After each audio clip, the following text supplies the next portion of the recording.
Bonjour et bienvenue dans cette nouvelle vidéo de la chaîne de Seven Shapes.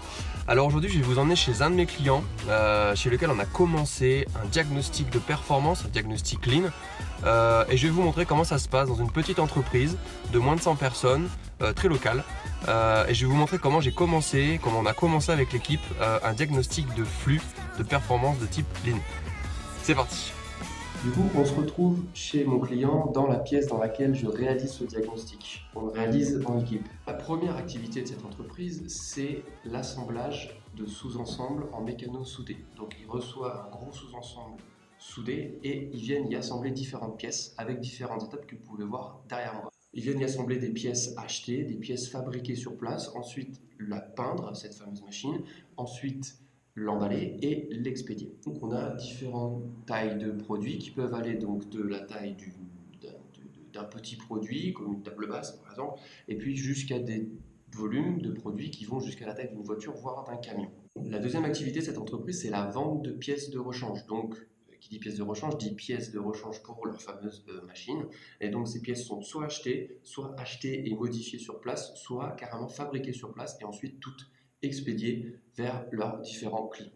Globalement, ce diagnostic se déroule en 5 jours avec une journée de cadrage, 2 journées de diagnostic existant, où je vais vous décrire les différents outils, et ensuite 2 jours de diagnostic cible, sur laquelle on va définir une cible idéale avec différents chantiers, et ensuite classer ces chantiers par ordre d'importance, par ordre de facilité et par ordre de gains générés que peuvent faire ces différents chantiers. Ce diagnostic commence toujours par une phase de cadrage de projet. Donc on a réalisé une fiche projet qui décrit l'état des lieux en termes d'indicateurs, en termes de sécurité, de qualité, de taux de service et de performance. Deuxième point, on a commencé à brainstormer.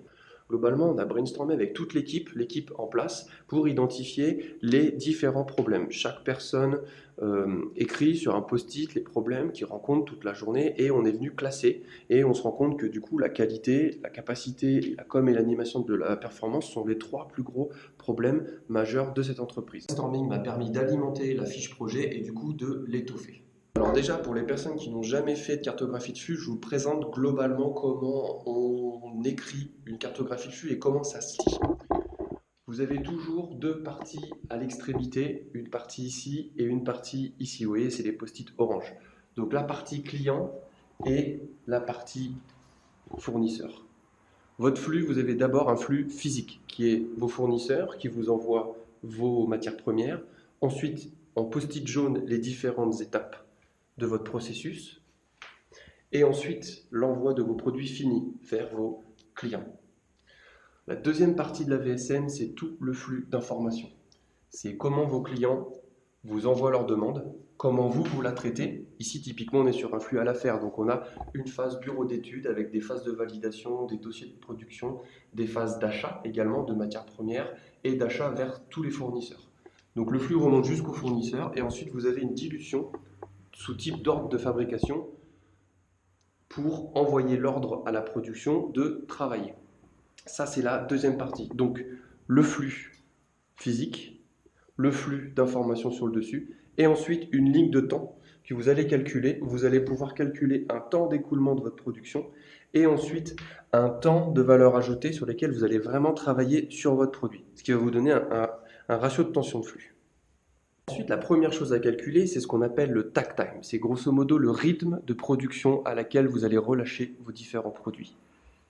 Ici, globalement, on a 250 jours ouvrés, 35 heures par semaine, 50 semaines par an. Donc déjà, la première chose, on va calculer le temps d'ouverture global de l'entreprise. Donc 50 semaines multiplié par 35 heures, ça va vous donner 1750 heures d'ouverture de votre produit, de votre production. Et vous allez devoir faire donc 400 machines par an dans ces 1750 heures de production. Quand vous divisez les heures par les produits, vous allez vous retomber sur le takt time qui va être toutes les 4,3 heures, c'est-à-dire grosso modo une machine et demie par jour. Vous allez devoir fabriquer, relâcher une machine et demie par jour. C'est votre rythme standard. Ça va vous permettre de calculer au niveau de vos différentes phases jaunes si vous avez un endroit qui est goulot, qui est plus long que les autres. Et là, on le voit par exemple ici, on a une phase à 7 heures. Et ici, quelque part par là, une phase à 6 heures, ici, parce qu'on a une phase d'essai. Alors c'est un peu plus compliqué que ça parce que la phase d'essai n'est pas forcément goulot parce qu'elle se fait la nuit, donc hors des heures. Donc la première phase goulot qui est ici qu'on peut constater, c'est la phase de montage. Comme ça que je fonctionne, on positionne les différentes grandes phases, les gens du terrain ici. Dans l'équipe projet, j'ai des gens du terrain, des gens du bureau d'études, des gens des achats, de la logistique. J'aime bien avoir une équipe vraiment pluridisciplinaire pour avoir à peu près une personne de chaque partie du processus. Donc avec les personnes, on prépositionne sur un papier craft, sur un mur, les différents post-it avec les différentes étapes. Ensuite, on va sur le terrain et on va observer nous-mêmes le flux et on remonte le flux du client jusqu'au fournisseur. Et entre chaque étape de flux, on va venir compter le nombre de machines qu'il y a en cours au moment où on fait la cartographie de flux. Donc du coup, avec l'équipe en place, on a mesuré chaque étape, le temps de cette étape, la réception, la prépa du montage avec l'heure d'étape, la prépa peinture, la peinture, le montage, le rodage, etc. Donc on retrouve les différentes phases pour fabriquer un sous-ensemble dans cette entreprise-là. On a ensuite défalqué ces différents temps sur la ligne du bas. Un quart d'heure, donc 0,25 heures. 1 heure, 1 heure, 0,5, etc., etc., etc. Ce qui va me permettre de calculer du coup un temps à valeur ajoutée qui est d'ici de 21h,25 heures. On a ensuite mesuré entre chaque étape les stocks. Alors on a différencié différents types de machines. Vous voyez qu'on a des machines acier, des machines inox et des machines en bimatière. Inox, acier. On a mesuré chaque encours, ce qui m'a donné une somme ici de 21 machines. Et ces 21 machines, on les a multipliées par les 4,3 heures du fameux takt time qu'on a mesuré avant. Et en multipliant ces 21 machines fois les 4,3 heures, on arrive à une non-valeur ajoutée de 90 heures. On divise tout simplement cette valeur ajoutée divisée par la valeur ajoutée plus la non-valeur ajoutée et on obtient un ratio de tension de flux. En fait, ce qu'on voit, c'est que vu qu'on est sur un processus à la faire, il faut également prendre en compte ce qu'on retrouve en haut du processus de fabrication, c'est-à-dire les dossiers de fabrication, les dossiers en attente. Et on se retrouve avec un ensemble de 55 machines ici, qui correspond à 33 jours de temps de traversée supplémentaire, et ensuite 36 machines ici en attente de bureau d'études ou validées en attente de validation. Donc qu'est-ce que ça veut dire?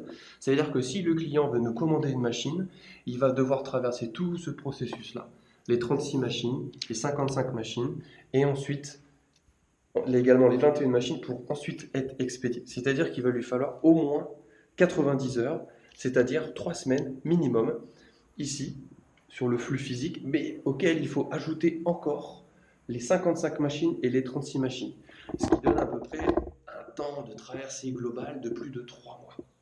Vous voyez, vous allez mettre plus de 3 mois à livrer la machine à votre client, alors que globalement, vous allez y passer que 21h,25 heures. La VSM, ce n'est pas que de calculer un temps de traversée, mais c'est quand même un des grands objectifs pour faire prendre conscience aux personnes le temps que vous allez passer en termes de valeur ajoutée, quelques heures, versus quelques mois et quelques mois d'attente pour votre client. Donc ça, c'est hyper important de bien faire comprendre que le temps de traversée, il dépend de l'encours et il dépend également de votre débit. Donc c'est ce qu'on appelle la loi de Little. La loi de Little, c'est l'encours, vous la constatez tous les jours quand vous êtes à la caisse du supermarché ou au péage d'une autoroute. Plus il y a de monde devant le péage, plus vous allez mettre de temps à traverser le processus. Et bien là, c'est exactement la même chose. Plus il y a de dossiers, plus il y a de machines, plus le client va attendre et moins vous serez en capacité de fournir un délai fiable à votre client.